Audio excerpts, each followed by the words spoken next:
And now Sam's going to teleport and go see Ghosts and Guitars. Okay, bye, Faye.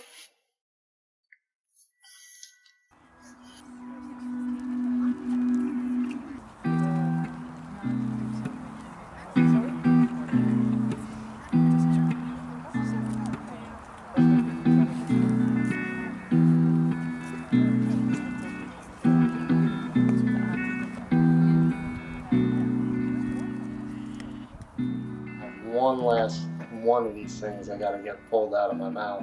Have you got a good dentist? Yeah. Interview gold, guys.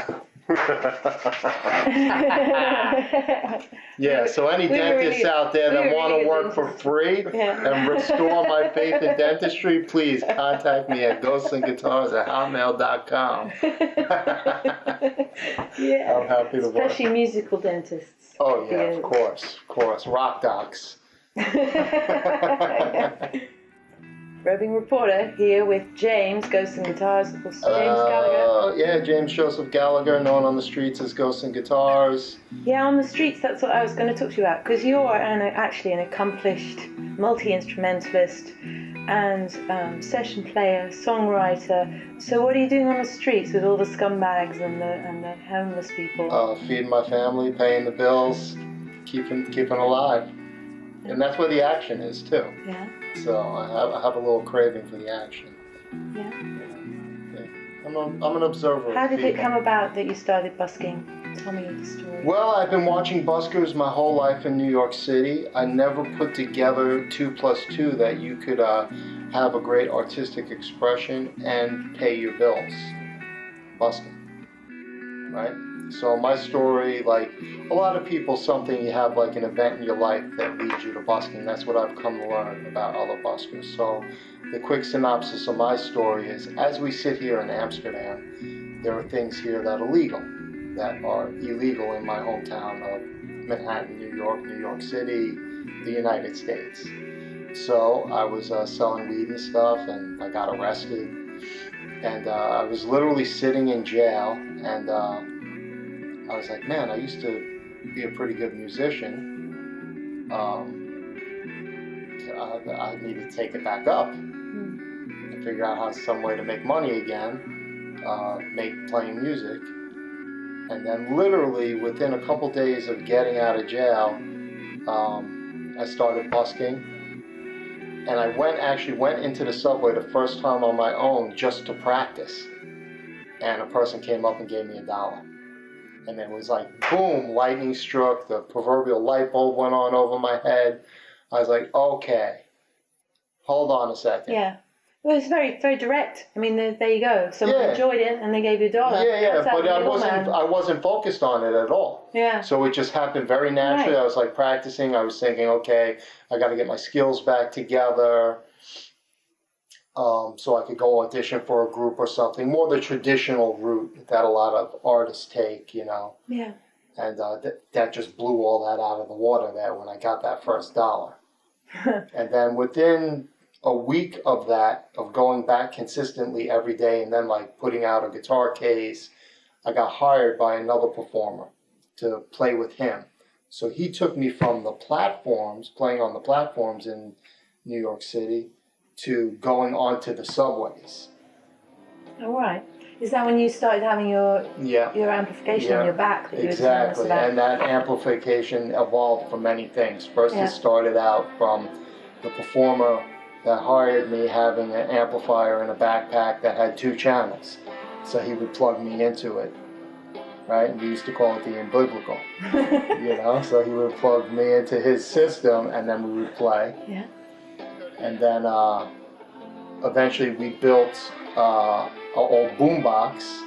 We hotwired it to take a guitar, you know, and then I worked myself up and I bought a pig nose, and then he fired me, and then it launched my solo career. What would your advice be to people who want to start busking? Who want to get into busking? Yeah. Do it, absolutely. Just do it. Yeah, it's been the greatest thing I ever did. I mean, now when I look back on it, it's like tips. Don't worry about what anybody says. Just you got to follow your heart and follow the sound of the music you hear in your head. Are there certain types of instruments that are better? Because you have to kind of cut through quite a lot of noise sometimes on the street. Yeah, I mean, I don't know. I think anything can cut through. I think it's more the person playing it. Yeah. You know, I feel like if I really had to go out now and play on some bottles or pots and pans, I could do it. Really? Yeah. Yeah, because it's more about your personal. Have you seen the guy with the horse's head in Amsterdam? No.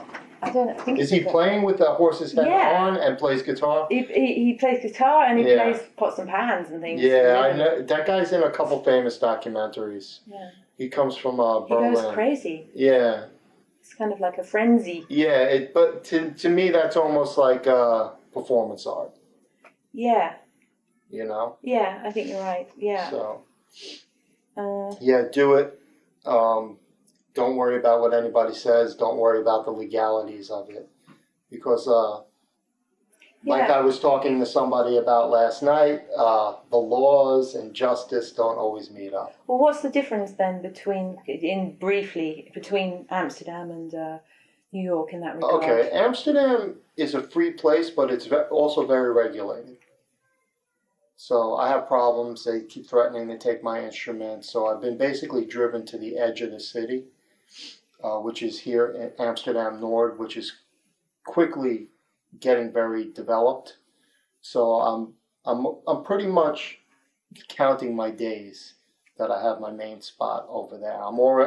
Been on the lookout for like 2 years for alternative spots because I feel like I'm about to get pushed to the fringe again. Seems like a lot of people in the cultural circles are feeling that exact same thing right now. Yeah, it's regulated. The cultural, the artistic vibe here is strong, but it's insulated, like insular.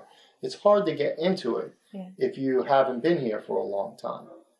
That's my opinion on it.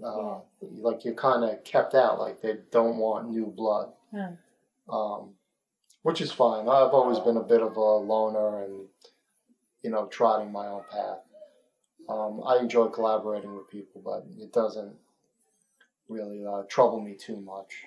Who are you collaborating with at the moment in your musical endeavors? Okay, in Amsterdam, I'm collaborating with singing legend Freddie Gums from Curacao. I consider that a great honor and a blessing to work with somebody who's so talented and been in the business so long.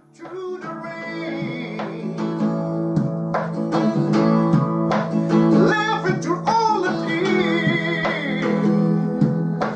wondering if we'll never be. I'm gonna miss you when you're gone away. Yeah, it's inspired me to get better, and try and come up with the best quality art and lyrics and music I can for him to interpret and perform together. In Berlin, I work with an ex-Porsche animator named Rockin' Ralph, and he does he interprets like Bob Dylan songs and his own songs in a very punk rock kind of fashion. He likes to fancy himself as the last fucked up troubadour. There are a lot of random collaborations. Tell us about Die Joe Crow. That's fascinating. Die Jim Crow. Jim Crow. Yeah. Sorry, yeah. So, if this is mainly a European audience hearing this now, Jim Crow was a set of racist and segregation laws that came in the United States at the end of slavery. So there's a producer named Fury Young from Brooklyn, New York, and a record producer named Dr. Israel, who they wanted to make an anti-prison album because so many people are incarcerated in the U.S., but they made the album in maximum security prison. So I was an artist who was asked to help finish some of the production and redo a couple parts that maybe had technical difficulties or they really couldn't finish them in the time allotted by the judicial system to be in a maximum security prison. It was really interesting to hear hear that music. People should look that up. Where is it? Yeah, you can go to diejimcrow.com or you can find them on Facebook or Bandcamp. Yeah, and I think that's a great project because for me, music, regardless if you're incarcerated or you're feeling down on your luck, or maybe you just not feeling much of anything, it can set you free.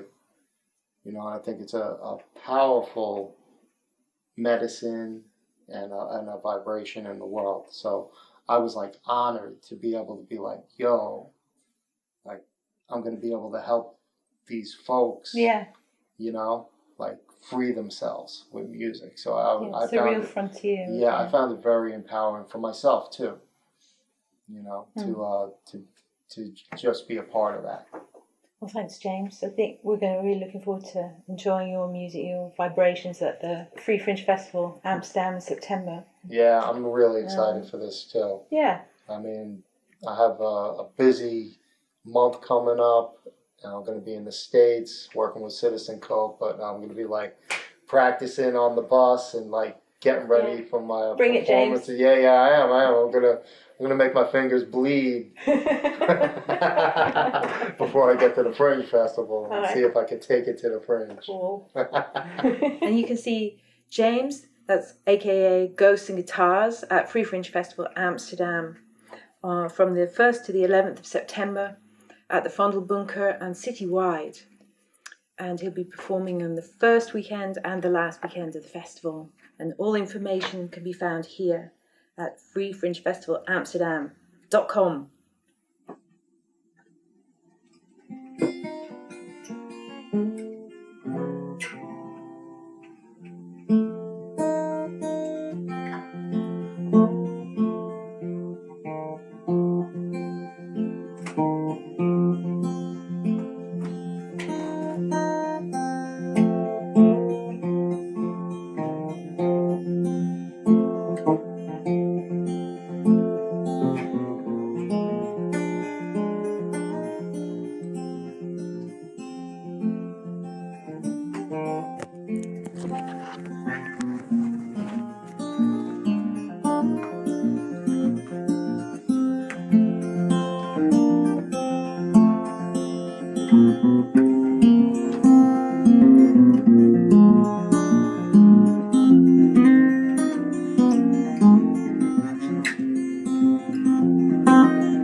Take it to the Fringe.